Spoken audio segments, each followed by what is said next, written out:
Okay, so hello. Another week. Another week. I rearranged my office and it's like super empty in here. So if you hear an echo and you're like, I'm not used to this background, I'm kind of digging it. I like it. So I'm going to open up this text box here. So you guys are more than welcome throughout this entire Zoom to comment, say anything you'd like in the chat box. At the end, I will make sure I go back over it. And you know me, I love input and I love hearing feedback from you guys and just answering questions. So today's lesson, and as you guys, some of you have heard me say before, usually what I hear as a common theme throughout the week will be what I like to make this Zoom about. So first, and it's just weird because we all cluster together and I find that we all have the same issues the same week. So I kind of love it.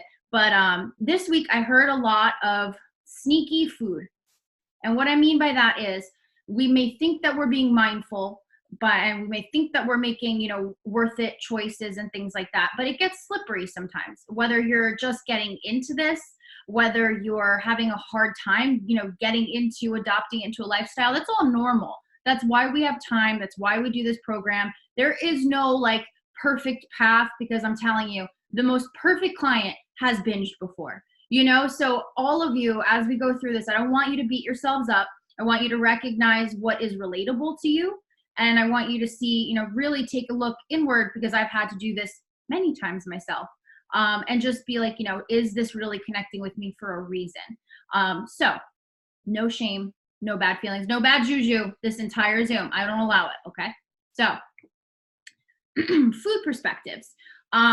I've been noticing a lot more throughout the week.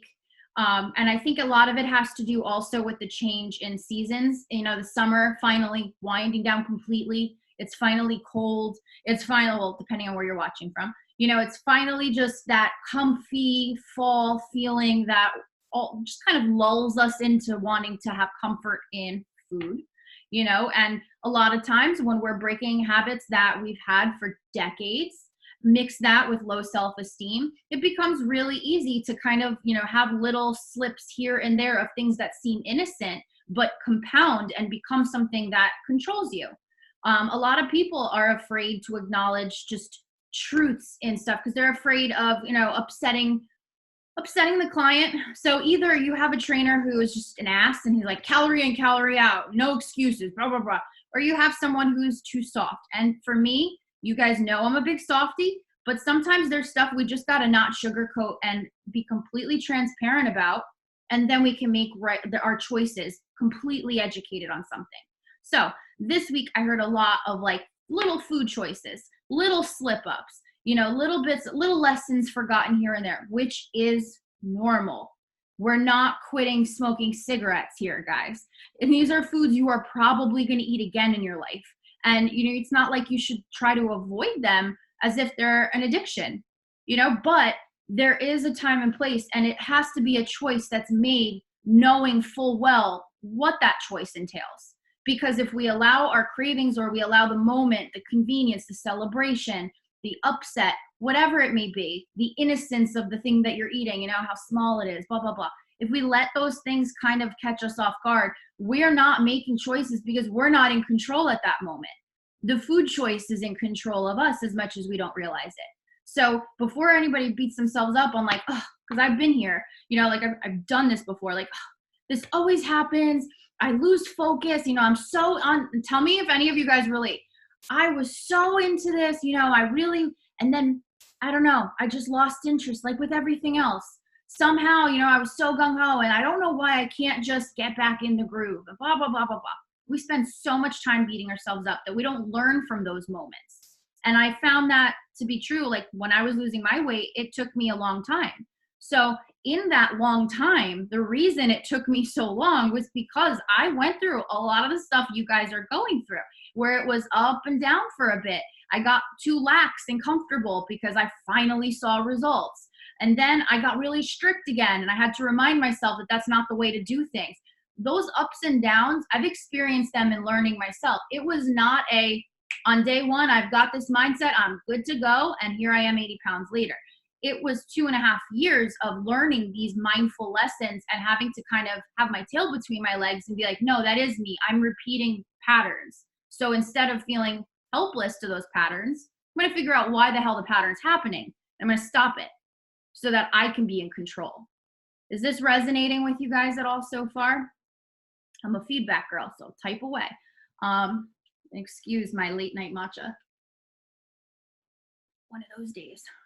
It's an 8 p.m. matcha. That's going to be great for the cortisol, but it's a story for a different day. So some things I'm noticing. Okay, so the sneaky food choices that come in there, right? And those are the ones that are framed to us as innocent. And that could be, have a bite, it won't kill you. What, are you going to turn down this thing? I made it for you. Oh, you don't even have celiac. That's fine. It's not going to kill you. Just have a little bit, right? And I still hear this to the day. Like, I hope there's no kids listening to this, but like until the day I looked at a family member and said, I will literally shit blood in your toilet. Did they leave me alone about eating the damn pasta and the bread? Like, because for me, I have colitis. I cannot have it. So, I've been there. But these innocent little like pokings and proddings and stuff, it kind of makes you feel guilty if you don't eat something.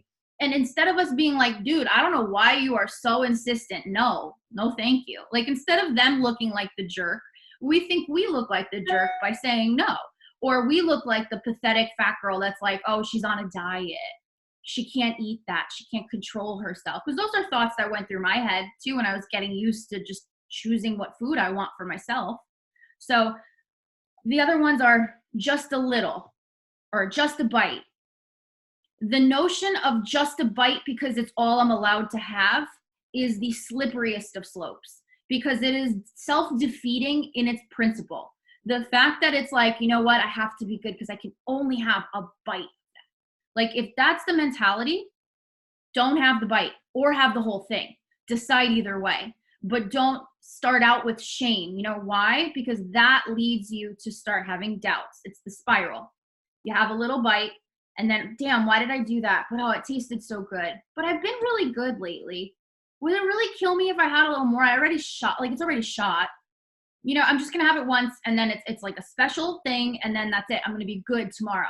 How many times have you guys been on that cycle of thought before? Because I for sure have been. And then it ends up that one bite becomes something a lot worse later, where it really makes me sick. Or I end up eating like the whole thing and asking for another one, or the whole thing and feeling embarrassed, but yet going to the store and buying more for myself when I get home. It's deeply psychological. So by starting out by saying, like, I can only have a bite, you're not allowing yourself any freedom. That's not a worth it moment. That's a worth it like exception, and it never works out. It always leads to feelings that just suck to deal with. And then at the end, you're not even satisfied, because honestly, if it's something delicious, do you really want a bite?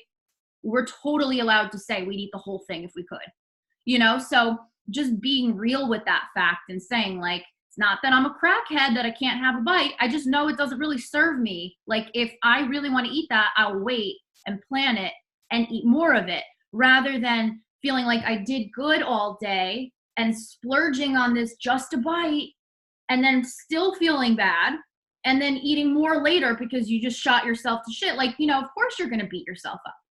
So scratch the bite. Scratch the bite. I don't know. Mosquito bite, whatever. I'm such a weirdo.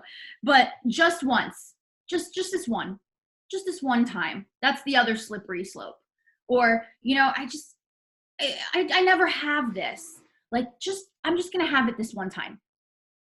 That justification, and I mean that's the next topic, is justification. But that, like, rationalizing is similar to the just a bite. It's still rooted in secrecy and hiding. And have you guys ever seen the Family Guy episode? This cracks me up, where I think it's like Peter and he's at like getting a sample from the counter for cookies, or it's some other woman, I don't know, whatever, some character. And she's like, oh, it's so bad. I'm so bad. I'll just take one more. And she takes the sample and she eats, and she's like, I just couldn't do another. It's so bad. And then she takes another cookie, and it's like, don't be that guy. You know, don't be that one that's like sitting there having an internal conflict with yourself because you can just have one, or you can just have a bite, or it's just this once, don't tell anyone. You know, like don't live like that. If you're going to be making a choice to eat something, I hope that at the end of the Zoom you have a different grasp on what that choice means, and then make it feeling good about the decision you're making, not like, why did I even do that? Because that's the worst feeling ever, especially after you've been trying for a bit. The justification side of things. It's just a celebration. It's just a restaurant we've never been to. It's just been a rough week. You know, there's a million justs that can go on and on and on with the justification. But worth it moments are so different. And I'm going to read you guys something I wrote here that I feel like it's tough love, but it's meant, like, I mean it because I've needed to check myself in this way before as well. So I don't mean it to shame anyone at all.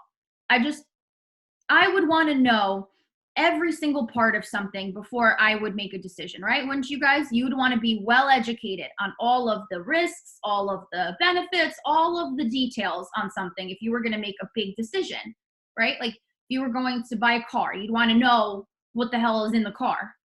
So my thought process is, this might be a little bit hard to accept, but these questions are meant to get you accepting the choices you're making and proud of those choices, whether they're hormonally friendly things or not, because that's all freaking K too. I've asked myself these questions and still gone ahead and eaten the thing that I know was going to upset me later. So you can do that too. I just want to be as open and honest about what choices we're making when we're actually deciding if something is worth it moment or not. So you're always allowed to choose, but the truth is, when you make a choice, what the hell did I write? Oh, but the truth is that when you eat what doesn't help, you're also accepting that that choice means I'm choosing to delay the changes I'm so eager to see that it makes me waste days being mean to myself. Because that is the choice. And if something is worth it, then you friggin' better enjoy it. You see my point and the difference in that? Once we can accept that our bodies are our bodies and there's no changing that, we can either fight it or fight with it, right? And we know all the bitter sides. We can then make a choice coming from a place of 100% consent. And that is a choice we don't get guilty about. And it's also a choice that's going to be rarer. So I am choosing a rest day. Like, if I eat this food, I can eat this food if I want, but it means that I'm choosing a day of rest. So if you sit there and beat yourself up the days that you need rest, if something is worth it to you, I want you to eat it and enjoy it, knowing full well that that is what comes with that decision. And if that's okay, look, I mentioned that shit blood before. Anytime I'm in Philly, I'm having a Philly cheesesteak sandwich. Like, I'm never there, right? So, like, I have this conversation with myself, like, all right, I'm signing up for a day of being sick. I'm signing up for like probably a week of bloat. Is this worth it? And it is. And I eat my Philly cheesesteak, and it's literally once every like 3 years, you know? So that's the difference between feeling good about the choice you're making. I am choosing bloat. I am choosing to pause my results. I'm choosing to pause them potentially for a day to a week. I'm choosing a bellyache.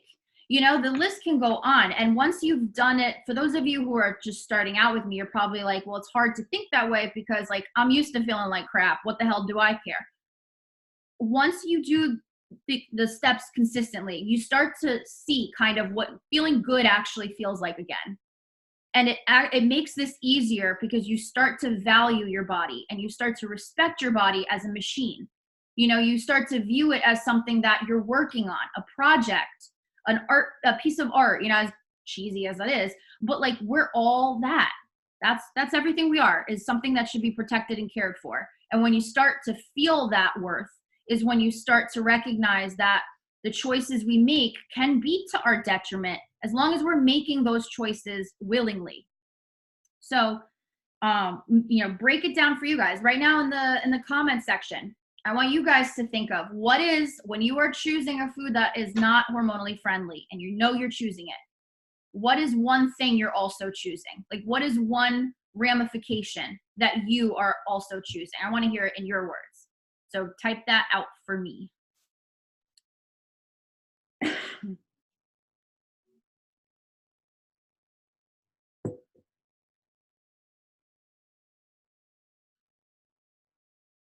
That may be bouncing off the walls. I made the matcha strong, guys. I really did. Put hair on your chest if the PCOS don't already. Know what I mean?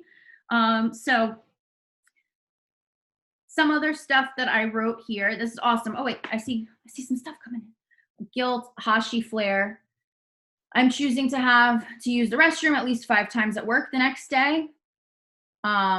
I'm choosing fatigue and delaying my weight loss. I'm choosing bloat for like a week. I'm choosing to rush to the bathroom and stomach issues. Yeah, I mean, and look, this is not, I know it might not seem that way, but this is 100% not me trying to manipulate, just scaring you and shaming you into not choosing the foods you want. This is me truly telling you that if we know these are the ramifications, it is still okay to choose what it is that you want to eat. However, you should be completely well-rounded in knowledge on what that's going to do to you. And if it's still worth it, you make sure you enjoy it. You don't pull no little one bite bullshit, like make it worth it. So, and just try not to make it worth it like every day, because then you're not going to feel very good. But I love these. Okay. Newbie here. And I legit had no idea my gut issues were hormone related. Yeah. Yup. Hugely related. If you want, you can skip ahead in the classroom, go to the gut health video and section. I think that'll definitely help kind of show you. It's very hormonally related. I have a lot of clients that have horrendous stomach issues just during when ovulation would be, if they're ovulating, or just during their period. And even people without hormonal issues, sometimes they have really bad stomach issues during their period. And it's because it's hormonally related. And our guts are just crap, because of all of the years of damage that we've done knowingly and unknowingly. So yeah, this is great. Basically what it boils down to here is you need coping mechanisms that don't have to do with food. You need to have joy in your life that doesn't have to do with food. Comfort in your life that doesn't have to do with food. And knowledge of what different foods do to you. And then you can make that conscious decision. But if something isn't going to be worth it in 10 minutes after you're done eating it, in an hour, in a day, in a week, really evaluate how worth it really is. And if it is, and if you regret not having that thing and you wish you did, then you better plan a day and you go back and you get it. And you enjoy life because you're making that decision knowing full well everything that it entails and that's worth it to you. Food is what it is. Taste. It's tastes that get us. Sometimes texture too, like there's nothing more fulfilling than like eating, everybody knows that the quest for pasta texture, low carb options are like, it's still out there, or cereals and stuff like that. So sometimes it's about texture, but a lot of times it's just something attached to that food, a memory, nostalgia, it being sweet. It's naturally addictive. It's actually proven, things being your favorite, things being forbidden. These are things that make us really put so much more into food behind the fact that at the end of the day, it's just a taste we enjoy. So who's to say we can't, when you guys are making your food replacements, I'm not even saying I want you to replace this because I want you to lose weight. I want you to replace this because it's, what you should do for this program. I'm telling you to replace it so you can enjoy more of what you like without even thinking about it. I don't know if that's a binge trigger for you guys, but for me, one of my biggest binge triggers, I've said it a lot, is portion control. If somebody tries to control my portions, psychologically, I will want to eat more. And I'll be really upset that I can't, because why can't I eat as much as I want of something? It's just more just self-damaging, I find. So for me, that's why I started learning how to make replacements of things that taste similar to the stuff that I enjoy. It's not that I wouldn't make a worth it moment for that eventually. It's that why would I want to wait for a worth it moment when I can go eat cinnamon rolls like tonight? And I can have 5 if I friggin' want. I want you guys to eat till you're full. I want you to learn how to experiment with replacing things and don't limit yourself with those replacements. That's the way around the shitty side of this all, is that, yeah, you know, I can't eat anything I want like half my friends can. You know, yeah, that food will actually affect me after I'm done eating it. I won't feel great. But it doesn't mean that that's like quitting cigarettes, like saying goodbye to something that you've been used to for so long that you now have to do away with forever. In between your worth it moments, plan your prep, not just for diet, but for freaking joy, for enjoyment of that food, for celebration of that food, knowing that it's not going to continue to hurt you. And you don't have to sit there and be like, oh my God, okay, so one of these is this many carbs. And oh my God, you know, I don't have time for that. You guys have time for that? Hi.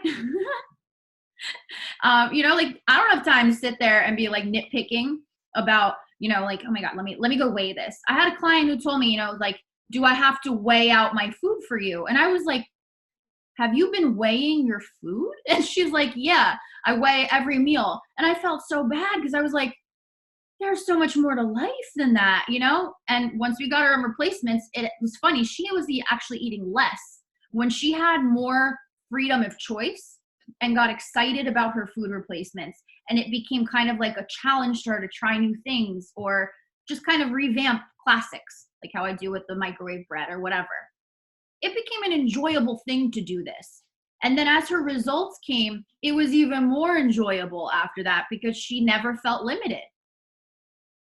The girl that used to weigh her food like livestock, you know, like I can't deal with that. Some diet things are just nuts. So, you know, just remember, it's the taste that we're missing a lot of times. If we can realize what the other trigger is there, what the other attachment, is it nostalgic? Is it comforting? Did I grow up with it? Was it something my mom used to make for me as a kid? Was it something I'd have when I won a competition at school? Was it something I'd comfort myself with when I got a bad grade? You know, figure out what it is beyond taste you're attaching to that food. Is it not being able to say no in the moment? Not wanting to be the girl who has to say no? Figure out what more than taste is making you think that that non-worth it thing is worth it. And then you can really deal with that, make a replacement. Mazel tov, enjoy as much replacement as you want. It becomes a why wouldn't I do this kind of thing. So, my God, my dogs are going nuts. Word to the wise, barn doors do not quiet the sound of crazy animals. I really thought it looked great for the aesthetic. They're nuts. So anyway, what else did I got right in here? And then I will dive into the chat. I think that's all the chicken scratch I got on here. Yeah, so let me see what you guys have written here. What if the bite helps to not feel resentful or enjoy a bit and you don't have the shame feelings after, or is that still justifying? I think that, and you mean like, oh, having one bite of something helps you to not feel resentful and enjoy a bit. I think, look, if you have a history of being able to have a bite of something that doesn't help rarely and then move on from it quickly, go for it. And don't make sure you stick to like the basics, like gluten-free, like stuff like that. Like that'll still seep in and still cause inflammation, even if you have a little bit, you know? So that's something that's different. But if it's a matter of I'm noticed that I'm not consistently having an easy time just sticking to the choices. I notice that I become more lax in the days following having that one bite. Then that is something to look back on as a pattern. And that's what I mean about like learning from this. That was the most valuable thing to me is I would say to myself, what comes before the pattern is repeated? What am I seeing that's common that sets me up for this pattern to continue? And a lot of the times it was the just a little bite. And I noticed that just a little bite, even though I didn't feel resentful in the moment, made me resentful that I had to continue living like that subconsciously. Made me continue feeling like, am I going to live my whole life on just a bite here and there? Like, I should be glad for whatever I can get, you know? That messed me up more. So, I mean, really, really think about it for yourself. I think journaling is really helpful here for figuring out this pattern. So, that's one thing I would do. Does that help? Tell me if that's good for you guys. Was I have a stomach ache and I bloat every single day. Yeah. Yeah. Like it's a lot easier to think this way, once you've had a prolonged period of time where you've been consistent. But that being said, by default, that almost invites a slip up. And if you've heard me say it before, I love when you guys aren't perfect, because those slip up are valuable lessons. They're lessons on what to build upon, what to pivot from. I can never not think of pivot. Friends. I don't even watch the show. I just know that moment. But okay, this is all of the choices that we're making. That makes sense. I'm fine. If I am fine the rest of the night, if I have a little bite of something gluten-free, I feel like my cravings have gone up the following days, and then it becomes a bite of something else the other day. So it's not awful, but it still chips away at the low carb lifestyle and mindset. Does this mean it's bad to have a cheat meal? Okay, so here's the thing too. I think you brought up a great point. One of the other topics that I was thinking about for tonight was what makes a lifestyle. And I'm going to do that next week. But what makes a lifestyle? Because people throw that term around all the time. They'd say, I want a lifestyle, not a diet, blah, blah, blah. But like, what the hell actually is that? Like what do you have to do to actually have it be a lifestyle? And a lot of times it's just a certain standard for yourself. I just eat this way. This is how I eat. And I allow myself to make choices if I feel it's completely worth it, knowing the effects it has on my body that follow it. That's it. Because that sums everything up all at once, is that we are always in control of the choices we make. And if we want to, have a certain result, we know the choices we have to make enough times in a row to get there. Or if we don't make that choice, we know how to rebound from it. So I will get more into the whole lifestyle, like what actually is a lifestyle, next week. Does it mean it's bad to have a cheat meal? So I don't like the term cheat meal, because I think it's still like rooted in shame, so to speak. Like, you're cheating on your plan. It's like having a cigarette after you quit smoking, but if we completely eliminate the concepts of cheats, of treats, and we just look at it as in a sense of, this is a treat because it's rare. That's fine. This is a rare treat. What a rare treat. But oh God, hold on. The most necessary. I'm just losing my mind tonight. But a cheat meal, it's like, I would rather somebody say, okay, so next week I'm going to this restaurant with so-and-so. It's my favorite restaurant not because it's your favorite restaurant. I'll explain in a second. Because they have the best flan. I don't know. I freaking love flan. It's like my favorite thing ever. So they have the best flan. I'm going to go and I'm going to have a piece. That's not a cheat meal. That's not a treat meal. You're planning on eating something. The ramifications. That's okay to you. I get it. Flan's delicious. But like you're planning for that in a way where it's purposeful. It's instead of, this is the tricky difference here. I don't know if any of you guys have done this, because I definitely have. Saying it's my favorite restaurant and then using that as a complete all access pass to ordering whatever the hell it is that I want at that restaurant. Instead of thinking, how can I modify my dishes the same as I would at any other restaurant? How can I modify my order to still be helpful? Or how do I allow for that one thing I love there, like flan? When you go to a restaurant you love, you can make the choice to eat what you want at that restaurant. But don't use simply it's my favorite restaurant as I get to order whatever I want, get, free pass. Make it mindful. Pick what you want. Don't just have something that's not hormone friendly and then say after the fact, oh, it was just a cheat meal, I'll be good. Because that is staying in the diet, the binge restrict cycle. And it's still not getting you to a place of just sustaining, which is what we want. Okay, so might have cheat meal. If the bread is gluten-free or the thing is gluten-free, is it still considered a treat? Well, it depends on your baby steps and your guidelines. That's what, if it's anything besides what helps your individual hormones, then it's a treat or a worth it moment. You have to decide for yourself. If I have this thing that does not help my PCOS and I feel like crap tomorrow, is it still worth it? If I eat something that's not good for PCOS and I don't see any results this month when I go to measure, is it worth it? Like being real about those worth it questions with yourself. in the moment. That's what it's about. Now, if you have a non-gluten-free worth it moment, still go right ahead. You just have to ask yourself those different questions. So if something is off your recommendations at all, that's when you should ask the worth it questions. I was wondering the same thing. This is the last one I will answer, and then I encourage you guys to write the comments in the, or is anyone writing still? By the way, if anyone's in the middle of writing, I won't boot out of here. I'm going to read this. Hopefully you send it by the time I'm done reading it, but if not, I want you to comment it on the recording, which I'm going to try and post right after this, so YouTube doesn't have time to play.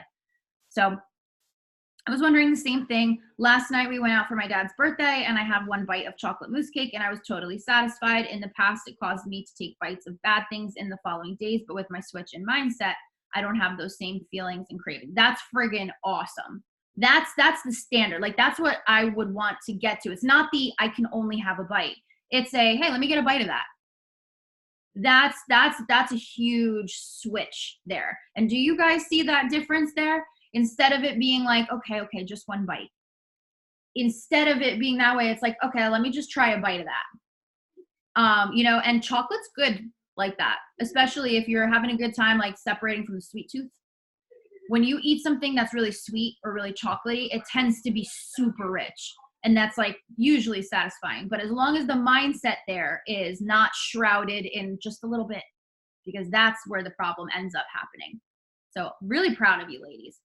Okay, so I thought this was really great. I think we covered a lot of stuff that I wanted to elaborate within our conversations throughout the week. I'm going to post this recording, and then next week we're going to talk about what the hell actually is a lifestyle. If you haven't subscribed to my text program yet, make sure that you ask in the chat for that, and either I or someone lovely enough to catch it before I do will send you the number and the keyword to get subscribed to my texting. So enjoy your night. You know I love feedback. I really do. I welcome it. Send it my way. I'll talk to you later, guys. Bye.